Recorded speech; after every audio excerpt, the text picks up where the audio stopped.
también cómo los científicos actualmente se han utilizado diferentes mentores que son animales o plantas, cualquier ser vivo, que tienen estas características de adhesión para poder replicarlos y hacer así nuevas eh, artilugios, nuevas sustancias.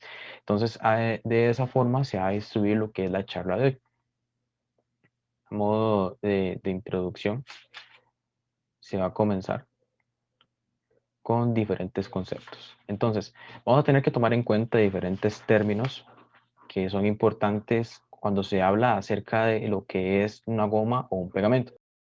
Un adhesivo va a ser la sustancia química o cualquier mezcla que va a tener ciertas características físicas o químicas que van a permitir unir dos partes. Entonces, podemos decir como a quien no se le ha quebrado en algún momento un vaso, un adorno de la casa y no quiere botarlo, sino quiere reparar, estos adhesivos para poder unir diferentes partes. El adhesivo puede ser de diferentes composiciones. Conocemos adhesivos como lo que son las gomas, como lo que son los pegamentos, los resistoles, las famosas cintas tape, el masking. Entonces, estos siempre van a tener la función principal de que mediante interacciones químicas o físicas van a poder adherir diferentes sustratos. Ahora sí, diciendo esto, tenemos la característica del sustrato, que el sustrato van a ser las dos partes importantes que queremos unir. Entonces, si se quiebra un vaso y queremos pegarle la, la, la manigueta al vaso, entonces esos van a ser los dos tipos de sustratos que vamos a unir. ¿Mediante qué? Mediante un adhesivo que van a estar en las diferentes partes de ambos sustratos. O no solo pueden ser dos, pueden ser distintos. También es importante retomar el tema de lo que es un sellador. El sellador va a ser un tipo de goma o pegamento que va a recubrir las partes de los artículos o objetos que queremos proteger.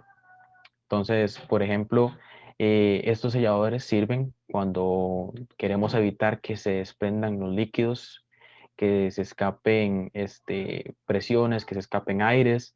Entonces, todo este tipo de goma, que más adelante vamos a hablar de esto, van a poder evitar que pase todo esto. Entonces, desde todo esto se reúne y se efectúa en la interfaz. Si se habla de la interfaz, va a ser la parte entre donde se van a dar las interacciones químicas y físicas entre los adhesivos, los selladores y el sustrato. Entonces la interfaz va a ser lo que está en medio de ambas partes que queremos unir y donde se va a usar las diferentes gomas resistentes han hablado durante esta introducción. Entonces a eso se refiere la interfaz. Aquí influyen procesos muy importantes como lo que es la mojabilidad, la rugosidad que tiene el sustrato, los ángulos que van a tener diferentes sustancias cuando interactúan, las disconformidades que tengan, por ejemplo, en el momento de utilizar un sellador, este sirve, como dice la palabra, para sellar las irregularidades que tengan las sustancias. Entonces, si nosotros tenemos una pared que posee un agujero o que está un poco destruida, podemos pasar un sellador para poder rellenar todas esas capas o todas esas imperfecciones que tengan dentro de esta. Entonces, esos son algunos términos importantes a tomar en cuenta para lo que es introducirnos en el tema de los adhesivos. ¿Okay? Ahora caemos en sí en lo que es la historia de las gomas y los adhesivos. De igual manera, de aquí se muestra un anacronismo muy grande. No es como que los egipcios, en este caso Anubis, utilizara goma, porque no. Pero sí vamos a abundar en el tema de cómo diferentes culturas, civilizaciones y más adelante países las utilizaban para realizar diferentes actividades. Entonces, como lo dije anteriormente, vamos a hacer un recorrido desde lo que es la prehistoria hasta lo que es los grandes avances tecnológicos hasta la era espacial, por así mencionar. Entonces, en la prehistoria, sabemos que un hito muy importante van a ser las pinturas rupestres. Estas pinturas que son mostradas en las grandes cavernas, en especial de lo que son las zonas europeas. Sabemos que en España hay cavernas rupestres. Bueno, hay cavernas que presentan, perdón. Entonces, si nosotros nos ponemos a pensar cómo es de que estas personas, estos cavernícolas, por así mencionarlo, el hombre prehistórico, en especial el Homo erectus, que es el que empieza a formar y a interactuar con este tipo de pinturas, entonces vamos a pensarlo. estamos en una época alrededor de millones de años atrás, tal vez cientos de años atrás, en donde no existían, como vamos a decir, ok, voy a ir a comprar pintura acrílica o voy a ir a comprar una pintura de agua, porque jamás en esas cosas no existía, sería igual, como dije anteriormente, un anacronismo muy grande, y el ser humano busca cómo representar esas actividades, las actividades cotidianas que ellos realizan. Entonces, hay una forma de expresión. Vamos a tener que utilizar una forma de expresión, una forma de lenguaje por primera vez, interactuar con diferentes partes acerca de cómo expresarnos. Entonces, a partir de las pinturas rupestres empieza una parte artística del ser humano, son las primeras representaciones que existen, y no solamente artística, sino una representación pictórica y lingüística, a partir de que se pueden comunicar. Como sabíamos, no existía un lenguaje establecido, eso viene muchos años después, entonces ellos buscan una forma de expresión. Cuando se crean las pinturas rupestres, se utilizan diferentes materiales, entre ellos grandes tonalidades que den colores fuertes para poder presentarlos, y vean que la composición de estos colores son como de magnitudes tan fuertes, valga la redundancia, que todavía se preservan hasta el tiempo de hoy. Entonces, estas personas o estos cavernarios utilizaban lo que era la sangre de los animales, utilizaban todo lo que compone las plantas, algunas plantas que eran diferentes tintas. Por ejemplo, se sabe que en culturas amerindias, especialmente en lo que representan los aztecas y los mayas, utilizaban la cochinilla presente en algunos cactus, que en el momento de majarla producía un color carmesí. Entonces, todos estos lo utilizaban tanto para tintes vegetales, para teñir ropa, como también para hacer las representaciones prehistóricas que estamos viendo en esta imagen. Entonces, utilizaban composiciones, como lo digo anteriormente, de plantas, y esto lo mezclaban con diferentes sangres de animales también. Entonces, todo esto, junto con lo que eran los huesos, junto a lo que era la corteza de abedul, un árbol, lo utilizaban como adhesivos, y esto le permitía a esta pintura poder adherirse dentro de lo que eran los diferentes sustratos, en este caso las paredes o los techos de las cuevas. Entonces, podemos ver una representación en un pequeño clip de lo que es a donde uno de los personajes principales, Manny, logra ver una pintura rupestre. Entonces, ¿cuál es el fin o el objetivo de mostrar este pequeño clip? Nosotros, a partir de grandes investigaciones de lo que son antropólogos, arqueólogos y otras personas, historiadores interesadas dentro del origen de la humanidad, dan como conclusiones de que el ser humano utilizaba las pinturas rupestres para identificar y contextualizar lo que era su cotidianidad. Entonces, aquí en el clip podemos ver cómo se utilizaban las pinturas rupestres para identificar las casas exitosas que pasaban, los diferentes tipos de animales. En este caso podemos ver un mamut, se representaban mastodontes, se utilizaban y se representaban también lo que era un toro, que alrededor de medía una envergadura de 3 metros, el cual tenía el nombre de Uro. También renos gigantes que tenían nombres de megaceros, los cuales obviamente están extintos no tanto por las glaciaciones, sino también por la intervención humana. Eh, Ellos en ese entonces no tenían un pensamiento de preservación de las. Entonces, esas pinturas les servían para representar diferentes ponencias. Entonces, les servían para identificar en qué etapas pasaban los solsticios de verano, de invierno, cuando se cambiaban las diferentes estaciones, dependiendo de la zona del planeta donde se ubicaran. Les servían para reconocer en qué etapas tenían que cultivar los diferentes tipos de alimentos, las etapas de reproducción de los animales y las diferentes interacciones que tenían ellos con su misma cultura, tanto aspectos religiosos como otros. Entonces, todo esto le sirve al ser humano. Sabemos que a partir del Homo erectus, que ya donde empiezan las pinturas rupestres, empieza la agricultura, y tan solo el hecho de la agricultura es muy importante dentro de la historia universal, porque empieza lo que es el asentamiento de la vida humana, ya de pasar de un hecho nómada a pasar a lo que es un hecho ya más estable y sedentario. Luego tenemos la etapa, ya avanzando dentro de los años, 4000 años antes de Cristo, en lo que es la gran cultura mesopotámica, sabemos que es uno de los primeros imperios que existen en la cultura.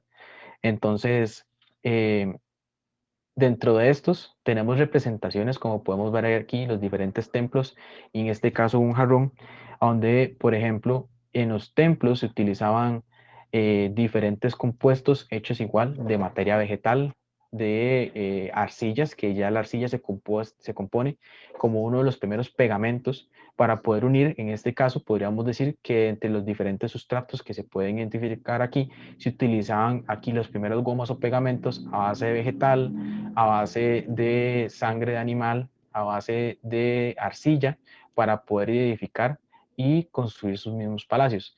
De igual manera, dentro de lo que es ceremonias o rituales de fúnebres en esta gran civilización, se sabe, se ha identificado que diferentes jarrones mesopotámicos que fueron quebrados fueron pegados mediante adhesivos. Okay, no sabemos la composición, puede ser de que sea el mismo adhesivo que se utilizó para las construcciones, el mismo que se utiliza para la reparación de diferentes jarrones o la cerámica. Entonces vemos cómo ya a partir desde la prehistoria y avanzando en el tiempo en la cultura mesopotámica, se comienza a utilizar los diferentes pegamentos. Avanzando más en el tema, volvemos a los años o al año 1500 antes de Cristo, con la gran civilización egipcia. Entonces, como sabemos, los egipcios eran grandes ingenieros, eran grandes científicos, grandes matemáticos, que más demuestra que las esfinges o todos los templos, las pirámides de Giza que tenían. Entonces, ahí podemos ver cómo ellos tenían ya una concepción, pero tampoco era como que transformaron toda una forma de pensar. Entonces, sabemos que jeroglíficos presentes por grandes egiptólogos que fueron analizados, presentes en lo que era la tumba de Rig Marak en Tebas, presentan, cuando el momento en que se leen y se analizan, todo el proceso donde ellos señalizan cómo se utilizaban los adhesivos. Entonces, a partir de estas figuras o estos jeroglíficos, se identifican cómo ellos decían, ok, vamos a utilizar los adhesivos, de esta forma se utilizan diferentes pegamentos y para esta utilidad. Entonces, de igual manera que los mesopotámicos utilizaban estas gomas o esos pegamentos para sus construcciones, pero uno muy importante es la parte de los resistores y los sellantes. Entonces, en diferentes tumbas o en los que eran los sarcófagos de los grandes faraones, ya dice Tutankamón, que aquí está la máscara, u otros, se utilizaban los sellantes para poder agregarlo entre las dos tapas del sarcófago, tanto la tapa del frente como la tapa de atrás. Se agregaban estos pegamentos, estos sellantes, para, valga la redundancia, sellar las dos capas y evitar de que en algún momento algún ladrón, algún cazatumbas o alguna persona interesada en los tesoros que contenían los faraones pudieran romper esto y pudieran sacrilar lo que era la tumba del faraón. Entonces vemos lo que es importante. Puse o coloqué aquí una imagen de lo que es la máscara de Tutankamón, que es muy importante, hecha en oro y diferentes otras sustancias. Por ejemplo, el color azul se refiere a un material llamado lápiz lazuli, dentro de los cuales es muy importante de la cultura egipcia y uno de los grandes descubrimientos. Lo puse aquí por un motivo. Como podemos ver, vemos las diferencias entre el año 2010 y el 2014. Eso es una noticia publicada por la ABC, en el cual dicen que el faraón, o esta máscara del faraón, perdió la barba. Entonces, en el momento de perder la barba, se buscan diferentes restauradores, conocedores del tema, tanto de restauración como de lo que es Egipto, para poder fomentar y crear esto, de volver a restaurar la parte de la barba del faraón. ¿Cuál fue el problema? Esta barba se desprende dos veces. En la primera vez que se desprende, podemos ver que los restauradores hicieron algo pésimo en el momento de volver a colocarla, y fue que colocaron y utilizaron un famoso pegamento llamado como Poxipol o epoxi. Entonces simplemente compraron el tubo que contiene la sustancia Poxipol epoxi, se la colocaron en la barbilla del faraón y colocaron la barba. Entonces, esto es un sacrilegio hablándonos en términos de restauración de partes sumamente importantes dentro de lo que es la cultura de la humanidad. Entonces, las personas que se dieron cuenta de esto, fue tanto el tema que tuvieron que hacer una denuncia anónima para evitar represalias, pero sí era un hecho muy importante. Posteriormente, ya contactando a otras personas y otros procesos, se utiliza cera de abeja para volver a restaurar y ser un proceso más natural y un proceso más diacrónico con aquel momento. Si se utilizó en aquellos años antes de Cristo para fomentar esto, volverlo a utilizar. Entonces veamos cómo, aunque sea de una forma pésima, también se utilizan los pegamentos y cómo van a utilizar un poxipolo o una epoxi para poder arreglar esto. De hecho, aquí se puede ver como la costra que se hacen porque ni siquiera lo colocaron de una manera adecuada, nada más pusieron la goma o el pegamento y ahí se fue.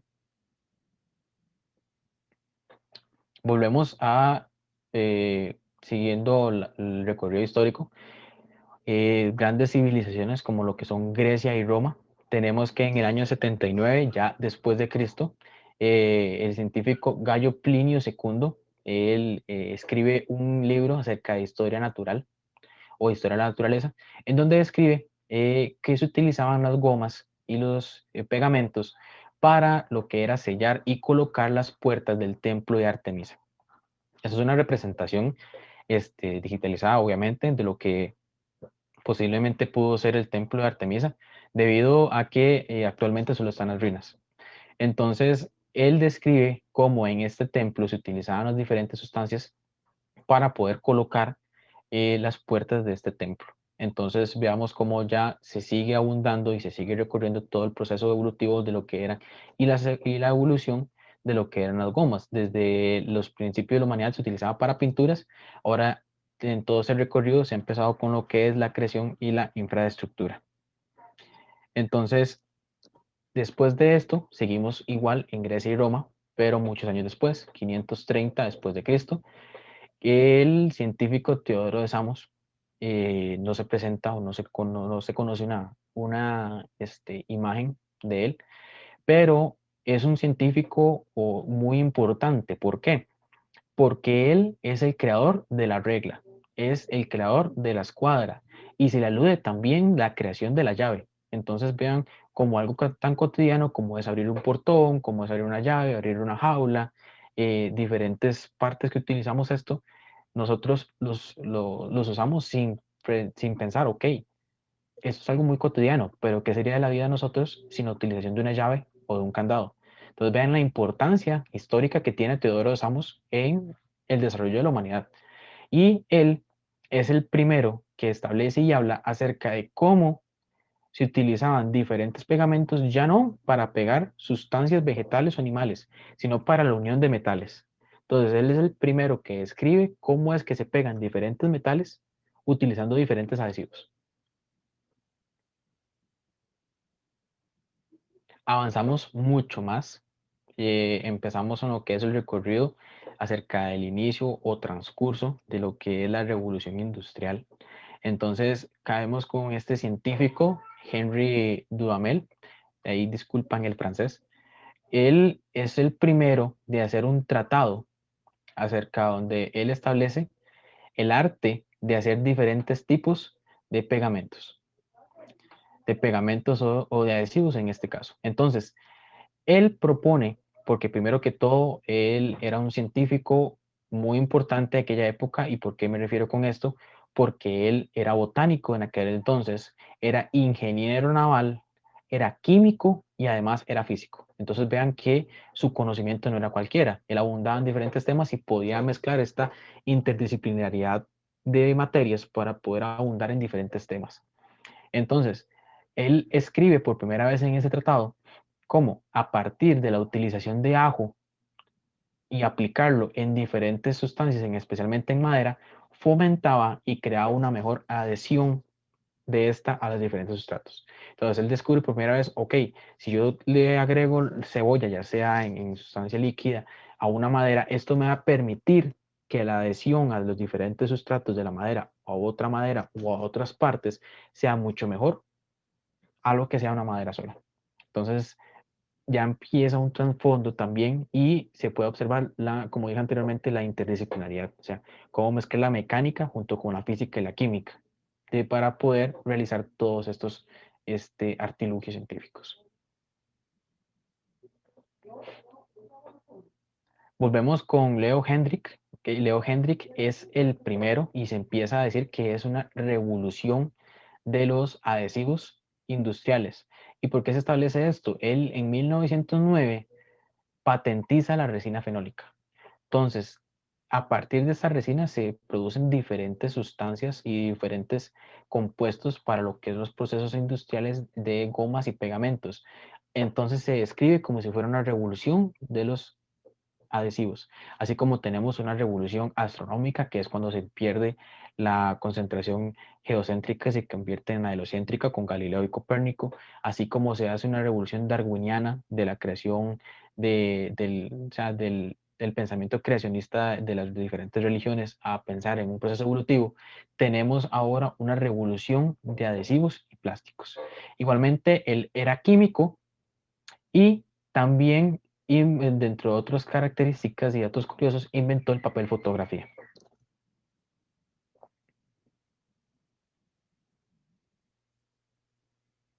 Ahora, otro científico, en este caso químico muy importante, en 1937 va a ser Otto Bayer. Este personaje está totalmente alejado, no es el Otto Bayer o no es el personaje Bayer de las pruebas de química orgánica de Bayer. Este ya es von Bayer, es otro científico totalmente aparte en los años 1800. Tampoco está relacionado con la empresa Bayer de la farmacéutica, pero Otto Bayer, perdón, es muy importante porque a partir de él se da cuenta de lo que es los poliuretanos. Entonces, a partir de los poliuretanos es muy importante porque él patenta, Otto Bayer patenta los poliuretanos, que son los presentes tanto en las esponjas, que luego posteriormente se utilizan en los adhesivos y en los selladores. En este caso podemos ver lo que son las paredes. Se utiliza también dentro de lo que es el pegamento de zapato para pegar la suela a las diferentes partes, y los poliuretanos también son importantes dentro de los métodos anticonceptivos como lo que es los preservativos. Entonces veamos cómo a partir del descubrimiento y la patentización de los poliuretanos se avanza en diferentes secciones de lo que es la cotidianidad humana. Ya dícese en la parte de confort y lo que son las casas, dices en la parte de lo que puede hacer lo que usted utilice las esponjas, dice para arte, para limpieza, dentro de la misma moda, ¿ok? Para la utilización de lo que es pegar las suelas de los zapatos u otras partes de los zapatos, hacer nuevos diseños, y también en las partes de lo que es la reproducción humana. Entonces es muy importante el hito que tiene Otto Bayer dentro de lo que es la patentización de los este, poliuretanos.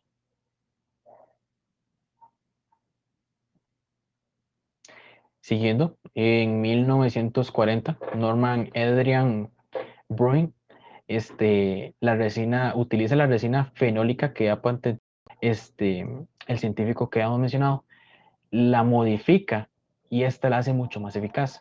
Entonces, ¿cuál es la importancia de hacer esta resina mucho más eficaz? Que esto le permite unir las diferentes partes de los que son los trenes de aterrizaje de los aviones y unirlas de lo que es las partes de las naves aeroespaciales. En este momento podríamos decir de los cohetes. Entonces, vemos cómo los adhesivos desde la edad prehistórica avanzan y hasta la utilización de lo que es la era aeroespacial. Entonces, cómo estos van desde el planeta Tierra de lo más simple, como son las pinturas rupestres, en este caso, cuando el conocimiento de la física, la química y la biología era nulo, hasta una era aeroespacial, donde el conocimiento de la física y el cosmos es muy importante. Entonces, ¿cómo ha sido esa evolución de la humanidad utilizando los pegamentos hasta las épocas, por ejemplo, de 1940? Entonces ya ahí es donde se empieza tanto en la formulación de partes de aviones con adhesivos y posteriormente utilizar resinas fenólicas modificadas para la obtención de mejor calidad de los adhesivos dentro de los cohetes. A partir de 1940 se utilizan diferentes partes, hay otros hechos muy importantes donde se crean pegamentos térmicos. Japón es una industria muy importante acerca de la construcción, manipulación y mejoramiento de lo que es pegamentos, resistores, gomas, sellantes, de igual manera Estados Unidos. Entonces se ve todo un trasfondo de cómo vamos a utilizar esto para poder mejorarlo. Entonces, a partir de acá, de este hecho, surge un concepto muy importante que podríamos decirlo como biomimética.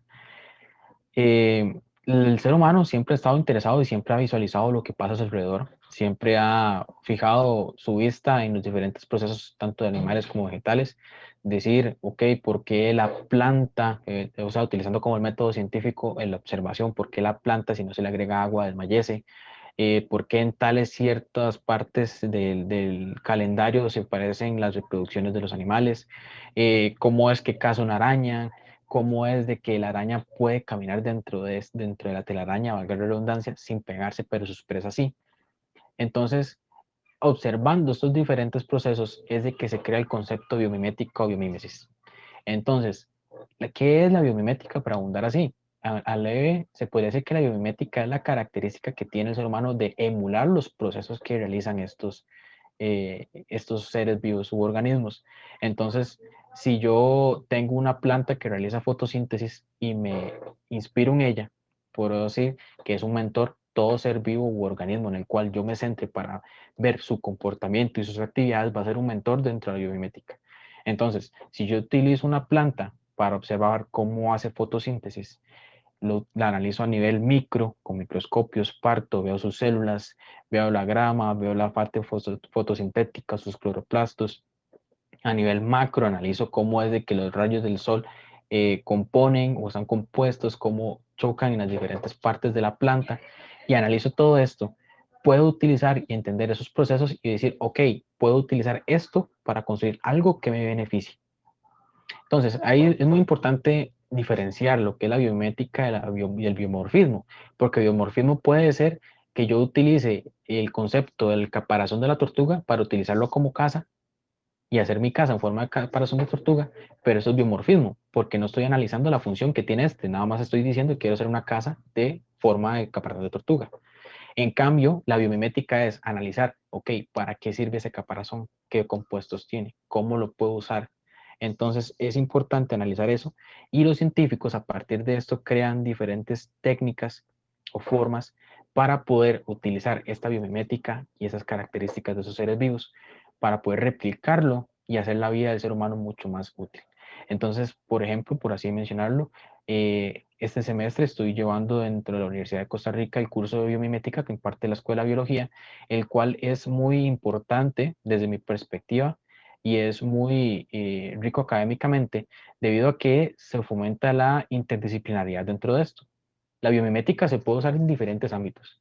Se puede usar la biomimética en la medicina o en la farmacéutica para abundar en temas de cómo mejorar los diferentes medicamentos, los diferentes utensilios para operaciones u otras cosas. La biomimética se puede utilizar en arquitectura, como basándonos en alguna planta o ser vivo, observamos cómo recolecta agua, cómo captura nutrientes y poder hacer algún edificio o casa en zonas áridas, por ejemplo, donde no hay exceso de agua para poder recurrirlo. Entonces, en el arte, dentro de la educación, yo como futuro docente en ciencias se utiliza para fomentar la creatividad, fomentar ferias científicas, proyectos, entre otros en los estudiantes. Entonces es un curso interdisciplinario muy bueno para poder llevar y enriquecer las diferentes carreras. Entonces, a partir de acá, volvemos a lo que es la biomimética y los científicos, especialmente en estas épocas, se han basado en los adhesivos y fijado la vista o el punto de partida en los geckos. ¿Okay? Todos conocemos que es un gecko, la mayoría hemos visto algún gecko en la casa, el famoso sonido de... Estos animales son muy importantes dentro de nuestro vivir, perdón, porque son controladores de plagas. Esta infraorden de Gecotoda es muy importante, lo componen todos. Son controladores de plagas y en algunos momentos también son plagas. Se han visto muchos y abundan la población de estos animales debido a que su ciclo de reproducción es muy rápido y la ponencia de huevos es también muy rápida, igualmente su proceso de eclosión. Entonces es muy importante ver, se encuentran y se conocen alrededor de 1.500 especies distribuidas en 120 géneros y en 7 familias. Entonces veamos que la distribución es muy importante. Se pueden conocer geckos en zonas muy áridas como desiertos, a zonas muy tropicales como bosques, pero cuesta observarlos en lo que son zonas templadas, como por así decirlo, en Europa. Entonces, a partir de la habilidad que tienen estos geckos para poder caminar en las diferentes paredes o sustratos, se ha basado para replicar este modelo, analizar mediante la biomimética, volviendo al tema, ok, el gecko camina por la pared, el gecko no presenta en sus patas algún líquido o algún sellante, algún pegamento que le permita hacer esto. ¿Qué es lo que ocasiona o qué es lo que permite al gecko caminar durante diferentes sustratos, especialmente en sustratos secos? Entonces, aquí es donde se da el punto de partida para decir, ok, ¿cómo podemos crear un adhesivo o un pegamento que sea tan eficaz como este, el que utilizan los geckos, para poder replicarlo y utilizarlo en diferentes cuestiones? Dentro de Costa Rica, los más importantes y los más comunes, sabemos que en Costa Rica hay 15 especies de geckos, pero los más importantes es el Hemidactylus garnoti, y que son los más comunes, los que siempre ven y los que nos ayudan a controlar las plagas dentro de nuestras casas. Entonces, si nosotros observamos un gecko, por favor no los maten, ni los majen, ni les hagan cualquier otra cosa, porque en algún momento nos ayudan, ya sea comiéndose las arañas, comiéndose cucarachas u otros tipos de insectos que, verdad, a medida tanto económica como de salud. Los geckos no son una plaga. Si ya se presenta una sobrepoblación de geckos en el cuales afecten nuestras plantas o se presenten muy comúnmente, entonces sí se pueden hacer diferentes tratamientos, pero no es como de que nosotros, este animalito nos vaya a perjudicar mucho. Se sabe que en Costa Rica, ok, están presentes a partir como desde los años 90, no se saben cómo llegaron. Según estudios tanto de Costa Rica, de científicos de Costa Rica, herpetólogos, como de Colombia, se ha llegado a la conclusión de que llegaron de, como por así decirlo, de polizones en barcos desde Asia. Entonces, barcos que venían con cargamentos ya sea de diferentes cosas y llegan a los embarcaderos, a los muelles de Costa Rica, y dentro de las cajas o containers que presentan estos barcos venían, o ya dice, huevecillos o algunos de estos seres vivos. Y así fue como llegaron de Costa Rica. De igual manera, se tiene otra teoría u otra hipótesis de que la mayoría presentes en el Valle Central proceden de la zona sur. Y esto por motivos de cuando se compra en el depósito libre de Golfito, estos animalitos, dentro de cuando se trae una lavadora, una cocina, una nevera, se incluyen en las cajas, otra vez igual, tanto el animal así como sus huevos.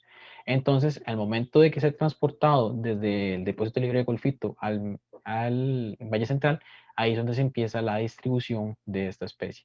Igual, estas son posibles hipótesis que se han planteado diferentes personas.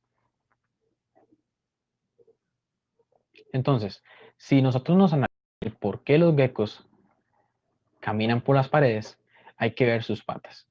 Entonces, utilizando la técnica de un microscopio barrido, que es la parte más importante, o sea, son como los mayores aumentos dentro igual de un microscopio electrónico que se puede dar para observar diferentes estructuras, se pueden ver que están compuestos de diferentes, por así dichos, pelos del pie, que en realidad son compuestos como queratina, y que estos pelos son mucho más delgados y finos que el cabello humano, pero están presentes dentro de las patas de los geckos. Entonces, están compuestos por miles de millones de pelos conformados por queratina en sus pies.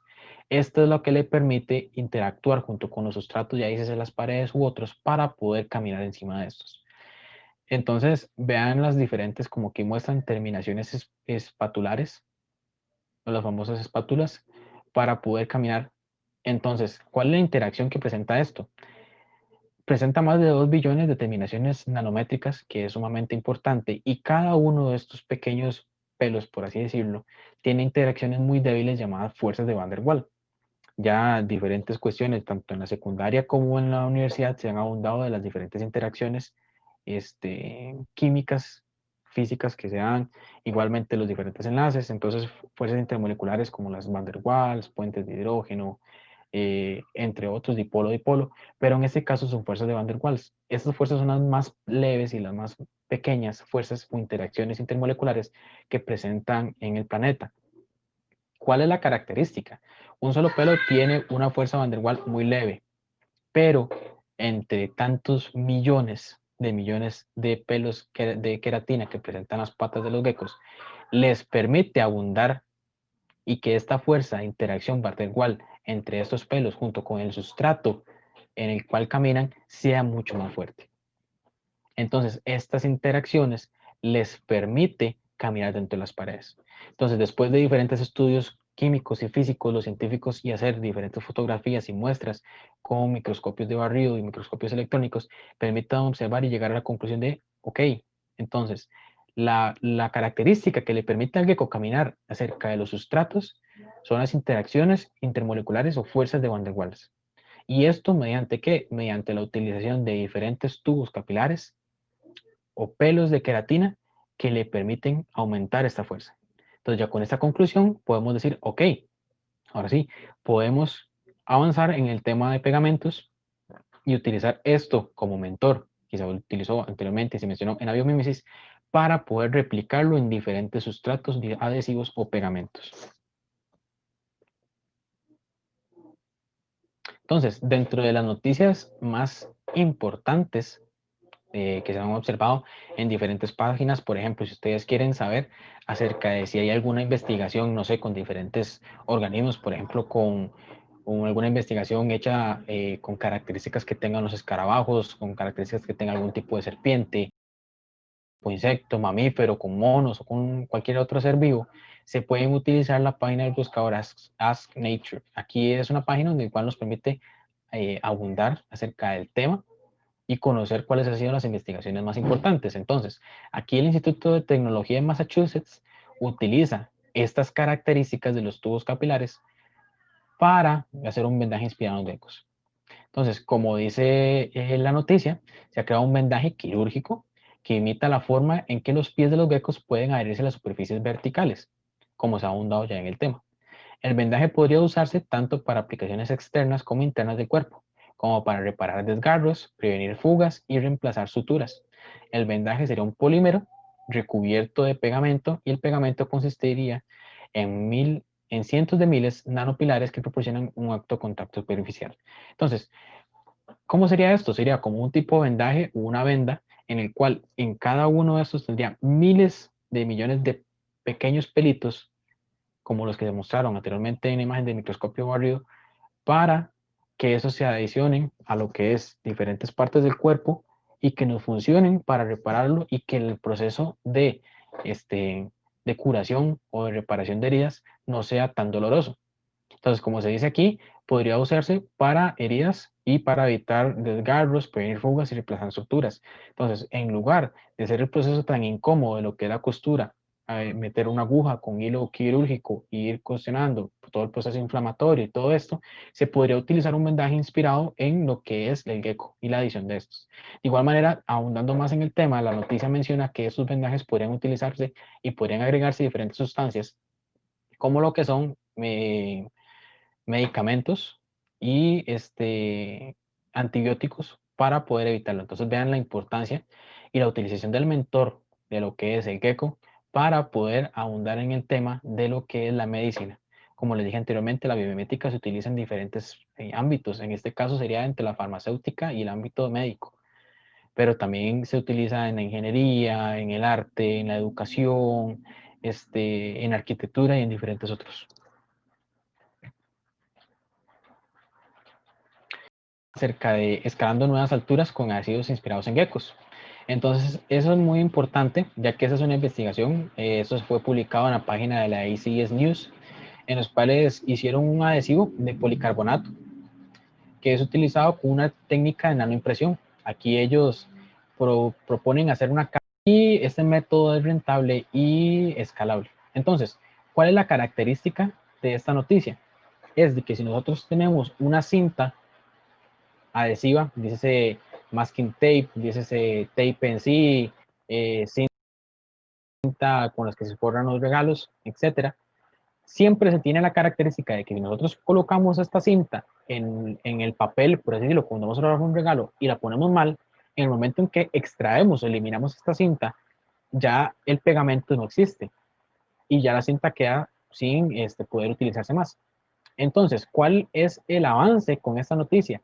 De que ellos diseñan una cinta que permite ponerla en un sustrato y mediante las capilaridades que tienen los geckos poder desprenderla y que ésta siga teniendo la diferente característica adhesiva y volver a ponerla en otro sustrato y volver a quitarla y que esto va a permitir ser mucho más rentable. Entonces, los investigadores dicen que se utilizaron alrededor de 200 ciclos, o sea, esta cinta se pegó 200 veces en diferentes sustratos y todavía mantenía el poder adhesivo. Entonces, vean lo importante que sería utilizar diferentes técnicas aquí. Llegar y decir, ok, voy a pegar diferentes partes, sea, no sé, pensándolo a macro escala como partes de un carro o diferentes cuestiones, y decir, ok, me equivoqué, puedo despegarla y volver a pegarla. Y no llegar y gastar más dinero volviendo a comprar diferentes partes, volviendo a comprar diferentes pegamentos para volver a corregirlo. Entonces sería algo que nos beneficiaría tanto en la cotidianidad, nos permite reutilizar productos y ser más rentable y amigable con el medio ambiente. Entonces vean la importancia que tiene. Nos basamos tanto en los geckos, pero diferentes animales o diferentes seres vivos presentan estas características adhesivas. Sabemos de que las patas de las arañas presentan pelos que tienen sustancias adhesivas, los cuales le permiten que en el momento de cazar diferentes animales, diferentes insectos, este se añade mucho más rápido y el proceso de caza de este insecto, de este arácnido, perdón, sea mucho más efectivo para fomentar todo el proceso alimentario de este. También diferentes plantas, como lo son las plantas carnívoras, utilizan pegamentos con olores o gomas con olores que en el momento en el que cae algún insecto atraído por este queda totalmente pegado sin poder salirse. Entonces veamos cómo la naturaleza utiliza esto. Dentro de las otras noticias que tenemos, ya terminando con lo que es todo este recorrido que hemos hecho acerca de la historia de los adhesivos, aquí presentamos un pegamento polimérico inspirado en los mejillones que se adhieren a las superficies mojadas. Entonces, este es muy importante porque si nosotros tenemos pensado agarrar un pedazo, un trozo de cinta y decir, ok, voy a meterme en una piscina y en el suelo de la piscina pego la cinta, el poder adhesivo que presenta ya no serviría. Entonces, al ya no servir, la cinta quedaría o el adhesivo quedaría sumamente inutilizado. Entonces, al pensar en esto, se sabe que los mejillones utilizan diferentes proteínas que se llaman coacervados para poder sujetarse. Entonces, si ustedes van en algún momento al mar y ven un mejillón, no es como que el mejillón anda flotando, sino que está aplicado a un sustrato, dices una roca, la arena o cualquier otra parte, está sujeto mediante esas proteínas que lo que hace es una interacción de polos opuestos, perdón, para poder fijarse en esta. Entonces, estas proteínas les permite sostenerse al sustrato, o a la redundancia, para poder quedarse ahí. Entonces, los científicos, abundando en este tema y notando y utilizando el mejillón como mentor, les permite observar, ok, a partir de estas proteínas podríamos replicarlo y crear un compuesto que nos permita hacer pegamentos en diferentes sustancias, en este caso de sustancias mojadas. Como podemos ver en este video, se le está agregando este pegamento a un portaobjetos. Entonces, como ahondando en el tema, se dice que el equipo preparado fue una solución de un polímero que provocó la formación de coacervados, como ya se dijo anteriormente, al calentarlo y luego se filtró que sirve como pegamento. Para probar el pegamento lo experimentaron o lo exprimieron sobre un portaobjetos de vidrio sumergido en el agua. Después de presionar los portaobjetos durante 15 minutos, iluminaron el pegamento con luz ultravioleta durante 10, reticulando para formar un adhesivo elástico. El adhesivo trabaja en soluciones con un pH de 3 a 12 y esto del pH es muy importante porque sabemos que la parte de acidez y alcalinidad o basicidad del mar presentan diferentes cambios. Ahora se sabe que con los cambios climáticos y los cambios de temperatura provoca que la acidez del mar aumente probando diferentes compuestos como daños ecológicos, como el blanqueamiento de los corales, pero esos son otros temas relacionados con ecología. Entonces es muy importante el pH y en este caso sería de tomarlo en cuenta para lo que es un adhesivo bajo el agua. Y también, siguiendo con la noticia, una concentración de sal de 0 a 1. Entonces, el portaobjeto se pega con una fuerza adhesiva de 100 kilopascales, que es comparable con las proteínas adhesivas del mejillón. Entonces, vean cómo lograron los científicos replicar esa proteína y hacerla mucho más eficaz, tanto para poder utilizarla en cuestiones marinas. Entonces, esto podríamos decirlo que podría ayudar tanto en la industria naval, todo lo que son barcos y cuestiones de submarinos o sustancias que se utilicen, para tomarlo en cuenta. Entonces, veamos cómo el mejillón mentor, para poder replicar esa característica que presentan los adhesivos dentro de las sustancias marinas. Entonces, a modo de conclusión, sabemos que el ser humano, desde edades tempranas de su historia, ha utilizado gomas y pegamentos en distintos contextos. Volviendo al caso del mejillón, se sabía que en grandes embarcaciones, diferentes textos, por ejemplo, textos religiosos como la Biblia, mencionan la utilización de brea, en este caso sería petróleo, para poder utilizar de sellante los barcos y que estos puedan flotar e evitar que se entre el agua a estas partes. Entonces, podemos ver cómo el ser humano desde edades tempranas de su historia ha utilizado las gomas y pegamentos en distintos contextos. Luego, tenemos como la naturaleza es una gran fuente de inspiración y una biblioteca abierta para aumentar el conocimiento humano y la comprensión de esta, como se vio toda la parte de la biomimética, cómo la naturaleza es sabia y cómo nos puede ayudar a hacer confortes todo este procedimiento. Y luego, por último, no se debe olvidar la relación tan íntima que se tiene entre la naturaleza y trabajar siempre en amistad y beneficio de esta. Que si se va a trabajar con diferentes mentores, no destruirlos, no maltratarlos, tener siempre un control o manipulación de animales o especies diferentes de las que sean, siempre ser amigable, que todo lo que utilicemos de mentores y creemos nos sirva para poder mejorar las características sin dañar a la madre naturaleza, que son unos factores muy importantes, y ahora que estamos en una etapa de cambios y tanto como luego nos afecta el cambio climático. Entonces, esto sería lo que es la charla de historia de los pegamentos adhesivos, y entonces les agradezco mucho a todas las personas que se conectaron. Podemos ver en esta imagen las diferentes patas de geckos, nos va a facilitar mucho en diferentes investigaciones a futuro. Entonces es muy importante visualizar esto. Así que muchísimas gracias a todos los que se conectaron. Cualquier duda mediante las redes sociales del chapter, y si se puede colaborar o responder esta, con mucho gusto se estará disponible ahí. Estos son los diferentes artículos que se utilizaron o la bibliografía que se utilizó en este trabajo de investigación. Así que de parte de Dalvin Rodríguez, estudiante y miembro de la ACS Student Chapter de la Universidad de Costa Rica, se despide y muchas gracias por estar presentes. Espero que disfruten esta semana la química, estén presentes y atentos a las redes de comunicación, tanto lo que es aquí el Facebook o el Instagram, para tener en cuenta las diferentes actividades que puedan participar. Va a estar muy cargado, pueden participar y espero que disfruten esta semana la química. No olviden siempre el gusto por las ciencias, fomentar esto y cuidar la naturaleza. Así que muchísimas gracias y eso sería.